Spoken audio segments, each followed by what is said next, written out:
Yes, there's definitely a disconnect between everything you learn in your finance classes, your financial planning classes, and the reality of boots on the ground. Somebody is struggling. How can you help them?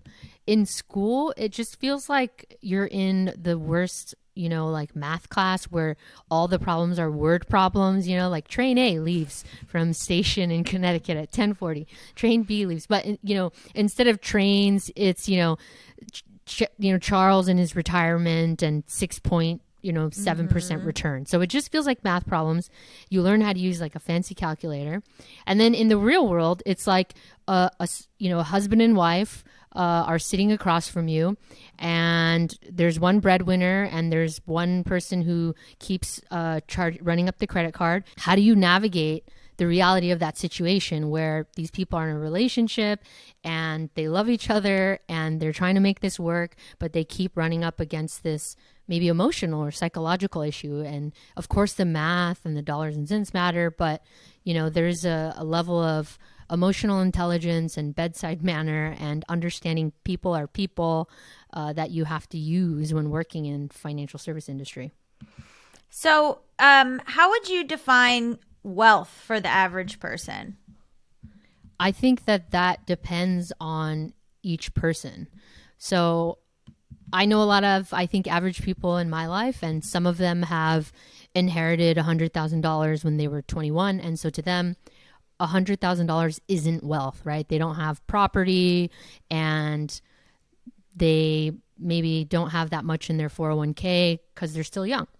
For somebody like me, or for a lot of people I know, they would never inherit $100,000. And so when they amass $100,000, let's say by the time they're 37, 38, a bit older than their peers, to them, that is wealth. So I think it's a lens that everybody looks at through differently, and it kind of depends on your circumstances. If you're in a creative career, how can you ever like feel the stability of being like, okay, I have enough?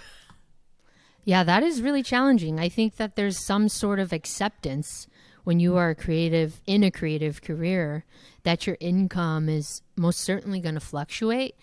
I mean, the best advice that I could give to creative people who are maybe earning a bunch of money one month and then nothing the next month is to really understand what you need in terms of your own personal income, right? How much do you need to pay your bills, to spend a little bit of money so you feel like you're a human that has joy in their life, and to put away money for the future, for things like the emergency fund and retirement. But also, how much does it cost you to run your business, right? You have your email that you're paying for, and you're going out to coffee with people, and there's all these things that you have to pay for, your overhead. What does all that cost? And then you want to try to recreate paying yourself as if you are employed by someone else. So the hope is some months you're making a lot more, and then you pay yourself what you need. And then the next month, even if your business doesn't, make any money that month, the hope is that you've made enough that you can continue to pay yourself.